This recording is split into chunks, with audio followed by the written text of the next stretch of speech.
যে জামাত ইসলামী বাংলাদেশ সর্বোচ্চ 18টা সিট পাইত, সেই জামাত ইসলামী এবার 71টা সিট পেয়েছে। আলহামদুলিল্লাহ।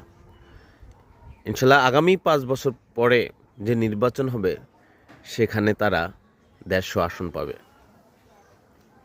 বাস্তবতা সেটাই বলছে। তো এতদিন জামাত ইসলামীকে ধৈর্য ধরে থাকতে হবে, ওয়েলফেয়ার পলিটিক্সটা চালিয়ে রাখতে হবে, যুবকদেরকে ঐক্যবদ্ধ রাখতে হবে। এনসিপিকে অবশ্যই তাদের সুযোগ সুবিধা এবং তাদের দাবি দেওয়া জামাত ইসলামীকে পূরণ করতে হবে, কারণ যুবকরাই জামাত ইসলামীর প্রাণ শক্তি, রাজনৈতিক হাতিয়ার। এবার যে পরিমাণে জামাত ইসলামী ভোট পাইছে সেগুলো ওই যুবকদের কারণেই। কারণ তো আপনাদের 18টা সিটের পরিবর্তে যে 71টা পাইছেন, এগুলো এই ভোটারগুলো কারা? যুবকরাই। অর্থাৎ ওয়েলফেয়ার পলিটিক্সটা চালু রাখুন, ইনশাল্লাহ বিজয় আসবেই।